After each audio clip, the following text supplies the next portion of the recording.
Not this weekend, but the following weekend. And it begins at 3:30 in the afternoon on Friday, runs to about 8 o'clock, maybe 9 o'clock if it's running a little slow. And then it'll start up again at 8 o'clock the next morning and go all day until 6 o'clock. So you can sign up for one event, one 1 hour block, and that would be great. Or some people, just are so impressed by what the kids are doing, they like to spend the day.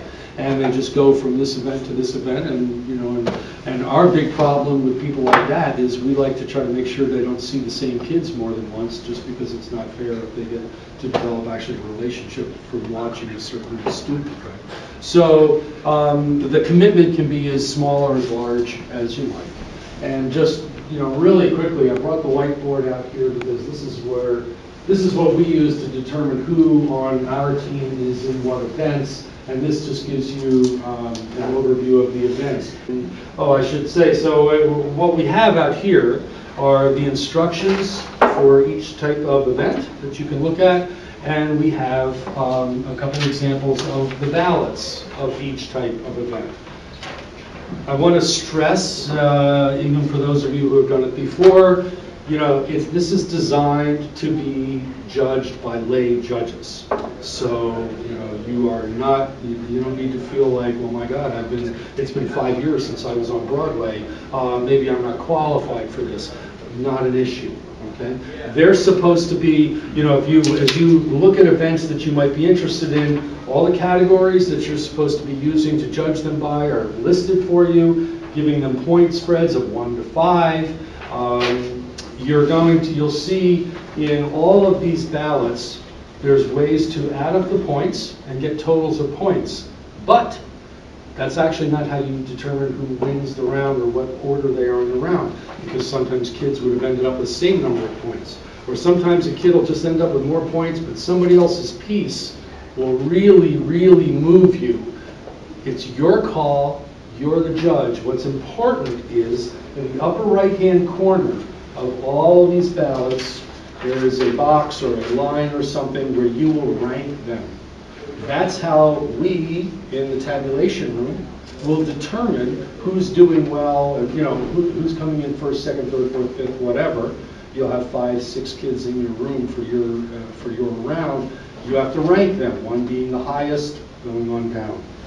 No ties. Can we all say that together? People, it never fails. It's like, oh, they were all so good. Well, somebody had to be better. And even if they weren't, you've got to choose, okay? So you've got to have 1, 2, 3, 4, 5, 6, or whatever it is on there. Generally speaking, the kids know the rules. This will be their 3rd tournament of the year. They all know the rules. 99% of them are not going to even bend the rules, let alone break the rules. One more point. You're going to see kids really well doing stuff. And you're going to see kids you've never seen before doing stuff. Please try to be as objective as you can. It cuts both ways. We have judges that cut people, they overcompensate, and they go harsher on the Haynes kids because they know them, or maybe because they have a thing with them. Try to get all that out of your mind, but don't give the Haynes kids, you're not doing them any favor by giving all ones to the Haynes kids when they don't deserve it. They need to know where they are, because really what this is about is you teaching them what they have to do to improve. And so if they're 5th place in the round, give them a 5, tell them why they're a 5, and they really are hungry for the comments. That's what they want. The rank on the round means nothing to them without the comments. And if the round is really closely competed, 5th place is not very much different from 1st place, tell them that. Say, this was a tough round to judge, and you got a 5, but, it was a good job, here's how you could improve. So, that's enough. Okay, I have a few other comments on that. One is, when you write your name at the bottom, can you print it? Yeah. Because we can't read your signatures, right, and then we won't know who to contact. After your round is over, when you're watching all of your pieces, This might sound really stupid, but you wouldn't believe how many times we see this, where a judge will be watching, someone will be doing something, and they'll go, oh my gosh, and they will start writing. Oh, yeah. And they'll be writing, and they'll be writing, and the piece is going on, and they're not watching because they're so busy writing what they just saw a minute ago, and they will miss literally minutes of the piece because they're taking notes, and often they'll miss a critical part of the piece, right? So you need to be able to look. We're largely visual creatures, and when you sit and just engage your verbal brain, we've had so many visual pieces, and the kids are looking at the top of the judge's head. It's maddening. It drives them nuts, and it should. Okay, so take notes without looking at the paper. Just make some little note. Nobody's going to be grading your notes, right?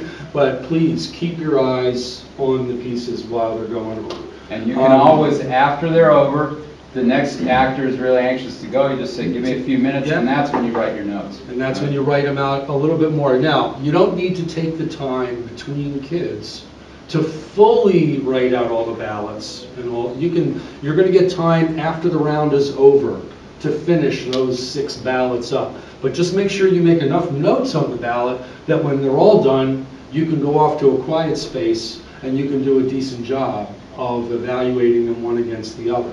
Okay, so then we get back to the point about judge's signature, because we need to be able to find you afterwards if there is a problem. Please don't just turn your ballots in and leave the building right away. Give us 10 or 15 minutes at least so that we have a chance to look and see if there's a problem, and then one of us will be running around the building looking for you to say, gee, you forgot to rank them, right? And believe me, it happens all the time. Another thing People that happens, just forget to put those ranks in there. Another thing that happens is that judges they go off and they stew about this stuff for 2 hours. And we're going, where are they? And they're in some cubbyhole somewhere, and they're really writing War and Peace on each of these ballots.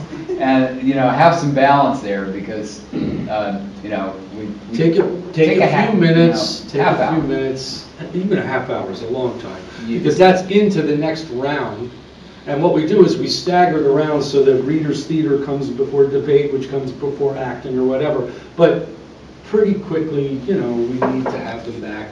And like Tim says, you don't have to write a book about it, but just get the essence down. When you come into the building, 15 minutes before your round, the kitchen will be a hospitality room. There'll be all kinds of goodies to eat and drink in there. Directly across on this side of that hallway will be the judge's room.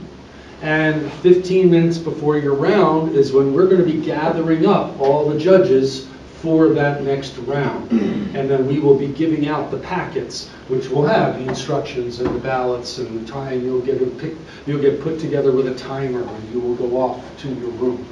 Okay, so that's why you need to be there early enough that we're not scrambling trying to fill in a hole because somebody wasn't there. This isn't the Chilkat Center for an event on Friday night where everybody shows up 5 minutes after it's supposed to start. We really need you to be there early, okay? You will have a timer with you in the room because the different events, as we'll talk about in a few minutes, have different time allotments. Some are 3 to 5 minute speeches. Some are 8 to 10 minute speeches. Some have maximum limits on them. And that's all on the sheet. Okay? You're not going to have to know that ahead of time going in. And there will be a timer there who will have a set of cards. It will be a student who does know what the times are supposed to be. And so if it's an event that is supposed to be 10 minutes or less, they'll usually start at 10. Most kids like to see it counted down. And then after a minute, they'll have a stopwatch. After a minute, they'll go to 9, then they'll go to 8, and they'll go down. When they get down to half a minute, they usually will go like this. I don't know where that comes from, but the C means half a minute. And then usually the kids will just go like this and count down at the end. It is not the timer's job to stop the person from performing. The timer is supposed to be silent. It's not your job to stop them from performing. They're supposed to be watching the timer and know not to go over time. We give them a few seconds grace period, but basically they're supposed to stop when they're supposed to have their pieces together enough that they stop when they're supposed to stop. Okay? You will write what their time was when the person's finished. The timer should lean over to you and say, oh, it was 8:42. And you write that on here. If the person was overtime, and so you could, in theory, disqualify someone for being undertime or overtime. Don't worry about that. We take care of that. You just need to let us know if the person was overtime or undertime. And then when we, the coaches, are in the room tabulating results, we will take care of that. Do not put that burden on yourselves. But Okay? circle it or draw attention. Just make sure to it's that. clear. Just make sure it's clear.